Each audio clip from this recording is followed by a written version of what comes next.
CWRC ಆದೇಶವನ್ನ ಎತ್ತಿ ಹಿಡಿದಿದೆ ಸಿಡಬ್ಲ್ಯೂಎಂಎ. ಕರ್ನಾಟಕಕ್ಕೆ ಶಾಕ್ ಕೊಟ್ಟಿದೆ ಸಿಡಬ್ಲ್ಯೂಎಂಎ.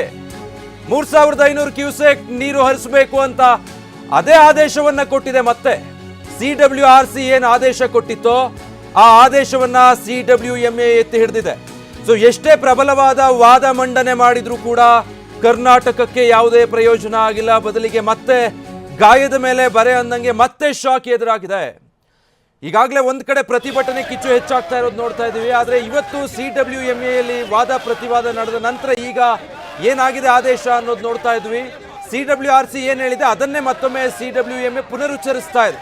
ಎಲ್ಲೋ ಒಂದು ಸಣ್ಣ ಹೋಪ್ ಇತ್ತು, ಅಟ್ಲೀಸ್ಟ್ ರಾಜ್ಯದ ಪರಿಸ್ಥಿತಿ ಏನು ಅನ್ನೋದನ್ನ ಸಂಪೂರ್ಣವಾಗಿ ಆ ಚಿತ್ರಣವನ್ನ ಸಿಡಬ್ಲ್ಯೂಎಂಎ ಮುಂದೆ ಕಟ್ಟಿಕೊಟ್ಟ ನಂತರ ಆದ್ರೂ ಕೂಡ ಪರಿಸ್ಥಿತಿಯನ್ನ ಗಮನಕ್ಕೆ ತಗೊಂಡು ವೈಜ್ಞಾನಿಕವಾಗಿ ಅಳೆದು ತೂಗಿ ಕರ್ನಾಟಕಕ್ಕೆ ಏನಾದ್ರೂ ಕೊಂಚ ರಿಲೀಫ್ ಸಿಗಬಹುದೇನೋ, ಸದ್ಯಕ್ಕೆ ನೀರು ಬಿಡೋ ಪರಿಸ್ಥಿತಿಯಲ್ಲಿ ರಾಜ್ಯ ಇಲ್ಲ ಅನ್ನುವಂಥದ್ದು ಮನದಟ್ಟಾಗಬಹುದೇನೋ ಅನ್ನುವಂಥ ನಿರೀಕ್ಷೆ ಇತ್ತು.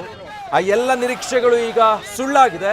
ಸಿಡಬ್ಲ್ಯೂಆರ್ಸಿ ಏನು ಹೇಳಿತ್ತೋ ಅದೇ ಆದೇಶವನ್ನು ಈಗ ಸಿಡಬ್ಲ್ಯೂಎಂಎ ಕೂಡ ಎತ್ತಿ ಹಿಡಿದಿದೆ.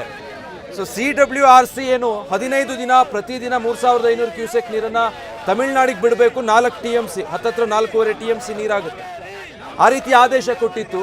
ಅದರ ವಿರುದ್ಧ ಈಗಾಗಲೇ ರಾಜ್ಯಾದ್ಯಂತ ಪ್ರತಿಭಟನೆಗಳು ನಡೀತಾ ಇದೆ. ಒಂದು ಕಡೆ ದೆಹಲಿಯಲ್ಲಿ ಇವತ್ತು ಅದನ್ನ ಪ್ರಶ್ನೆ ಮಾಡಿ ಮೇಲ್ಮನವಿ ಹೋಗಲಾಗಿತ್ತು. ನಿನ್ನೆ ಸಭೆ ಮೇಲೆ ಸಭೆ ಮಾಡಿ ಇದನ್ನ ಪ್ರಶ್ನೆ ಮಾಡಬೇಕು, ಮೇಲ್ಮನವಿ ಹಾಕಬೇಕು ಅಂತ ಡಿಸೈಡ್ ಮಾಡಿದ್ರು. ಬಟ್ ಸಿಡಬ್ಲ್ಯೂಎಂಎಯಲ್ಲೂ ಕೂಡ ಈಗ ಅದೇ ಆದೇಶವನ್ನ ಎತ್ತಿ ಹಿಡಿದಿರೋದು ಈ ಹೋರಾಟದ ಕಿಚ್ಚು ಇನ್ನಷ್ಟು ಹೆಚ್ಚಾಗೋ ಎಲ್ಲ ಲಕ್ಷಣಗಳು ಸದ್ಯ ಕಾಣ್ತಾ ಇಲ್ಲ. ನೋಡಕ್ಕಾಗಲ್ಲ. ವರ್ಣ ಮಳೆ ಒಯ್ಲಿಲ್ಲ. ಇವತ್ತು 35% ಮಾತ್ರ ಇರ್ತಕ್ಕಂಥದ್ದು, 65% ಇವತ್ತು ಮಳೆ ಕೊರತೆ ಆಗಿದೆ. ವರ್ಣಂಗೆ ಅರೆಸ್ಟ್ ವಾರೆಂಟ್ ಕೊಡ್ತೀರಾ? ಮಳೆ ಉಯ್ಯ ದೇವೇಂದ್ರ ಹಿಂಗೆ ಅರೆಸ್ಟ್ ವಾರೆಂಟ್ ಕೊಡ್ತೀರಾ?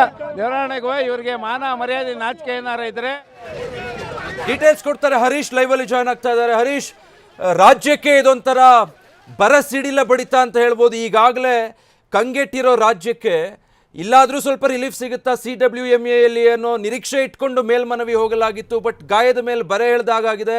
ಏನು ಹೇಳಿದೆ ಸಿಡಬ್ಲ್ಯೂಎಂಎ ಕರ್ನಾಟಕದ ವಾದವನ್ನು ಆಲಿಸಿದ ನಂತರ? ಬಹು ಮುಖ್ಯವಾಗಿ ಸಿಡಬ್ಲ್ಯೂಎಂಎ ಮಹತ್ವದ ಆದೇಶವನ್ನು ಕೊಟ್ಟಿರುವಂತಹದ್ದು. ಸಿಡಬ್ಲ್ಯೂಆರ್ಸಿ ಕೊಟ್ಟಂತಹ ಆದೇಶವನ್ನೇನಿದೆ ಅದನ್ನು ಎತ್ತಿ ಹಿಡಿದಿರುವಂತಹದ್ದು ಸಿಡಬ್ಲ್ಯೂಎಂಎ. ಹಾಗಾದಲ್ಲಿ ಕರ್ನಾಟಕ 3500 ಕ್ಯೂಸೆಕ್ಸ್ ಪ್ರತಿದಿನ ಮುಂದಿನ 15 ದಿವಸಗಳವರೆಗೆ ನೀರನ್ನು ಹರಿಸಲೇಬೇಕು ಅನ್ನುವಂಥ ಆದೇಶವನ್ನು ಈಗ ಸಿಡಬ್ಲ್ಯೂಎಂಎ ಕೊಟ್ಟಿರುವಂತಹದ್ದು. ಕರ್ನಾಟಕ ಕೂಡ ಸಾಕಷ್ಟು ವಾದವನ್ನು ಮಾಡ್ತು. ಜಲಾಶಯಗಳಲ್ಲಿ ಇರ್ತಕ್ಕಂತಹ ನೀರಿನ ಪ್ರಮಾಣವನ್ನು ಸಭೆಯಲ್ಲಿ ವಿವರಿಸಲಾಯಿತು.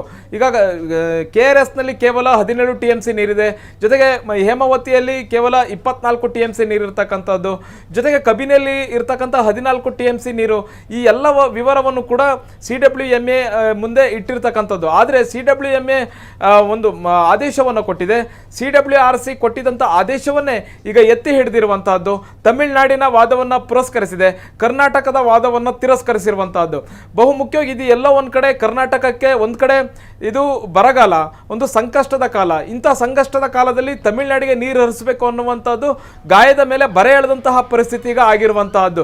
ಈಗ ಕರ್ನಾಟಕ ಸರ್ಕಾರ ಯಾವ ರೀತಿಯಾದ ತೀರ್ಮಾನ ಮಾಡುತ್ತೆ ಅನ್ನುವಂಥದ್ದು ಬಹಳಷ್ಟು ಕುತೂಹಲ ಕೆರಳಿಸಿದೆ.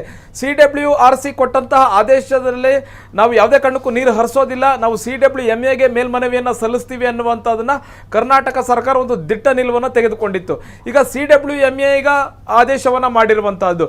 ಈಗ ಸಿಡಬ್ಲ್ಯೂಎಂಎ ಮಾಡಿರ್ತಕ್ಕಂಥ ಆದೇಶವನ್ನ ಕರ್ನಾಟಕ ಪಾಲಿಸುತ್ತಾ ಇಲ್ವಾ ಅನ್ನುವಂಥದ್ದು ಕುತೂಹಲ. ಹೀಗಾಗಿ ಇವತ್ತು ಸಿಎಂ ಜೊತೆ ರಾಜ್ಯದ ಅಧಿಕಾರಿಗಳು ಸಭೆಯನ್ನ ಮಾಡ್ತಾರೆ. ಜಲಸಂಪನ್ಮೂಲ ಇಲಾಖೆ ಅಧಿಕಾರಿಗಳು ವಕೀಲರುಗಳ ಜೊತೆ ಸಿಎಂ ಸಭೆಯನ್ನ ಮಾಡಿ ಮುಂದಿನ ಕಾನೂನು ಹೋರಾಟವನ್ನು ಹೇಗೆ ಮಾಡಬೇಕು ಅನ್ನುವಂತಹದ್ದು. ಈಗ ತಮಿಳುನಾಡಿಗೆ ನೀರು ಹರಿಸಬೇಕೋ ಬೇಡವೋ ಅನ್ನುವಂತಹ ಚರ್ಚೆಯನ್ನ ಮಾಡ್ತಾರೆ. ಈಗ ಮುಂದೆ ಇರ್ತಕ್ಕಂಥ ಮತ್ತೊಂದು ಆಪ್ಷನ್ ಏನು ಅಂತಂದ್ರೆ ಅದು ಸುಪ್ರೀಂ ಕೋರ್ಟ್ಗೆ ಮೇಲ್ಮನವಿಯನ್ನ ಸಲ್ಲಿಸುವಂತಹದ್ದು, ಸುಪ್ರೀಂ ಕೋರ್ಟ್ಗೆ ಹೋಗಿ ಮನವಿಯನ್ನ ಮಾಡಿಕೊಳ್ಳುವಂತಹದ್ದು ಕರ್ನಾಟಕ.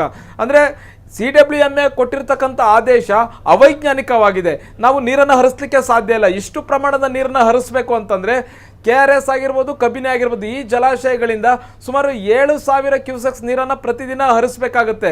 ಬಿಳುಗುಂಡ್ಲುವಿನಲ್ಲಿ 3500 ಕ್ಯೂಸೆಕ್ಸ್ ನೀರು ದಾಖಲಾಗಬೇಕು ಪ್ರತಿದಿನ ಅಂತಂದ್ರೆ KRS ಅಥವಾ ಕಬಿನಿಯಿಂದ 7000 ಕ್ಯೂಸೆಕ್ಸ್ ನೀರನ್ನು ಹರಿಸಬೇಕಾಗುತ್ತೆ. ಇಷ್ಟು ದೊಡ್ಡ ಪ್ರಮಾಣದಲ್ಲಿ ನೀರನ್ನು ಹರಿಸಬೇಕು ಅಂತಂದ್ರೆ ಅಲ್ಪ ಸ್ವಲ್ಪ ತುಂಬಿರ್ತಕ್ಕಂತಹ ಜಲಾಶಯಗಳು ಕೂಡ ಬರಿದಾಗುತ್ತೆ.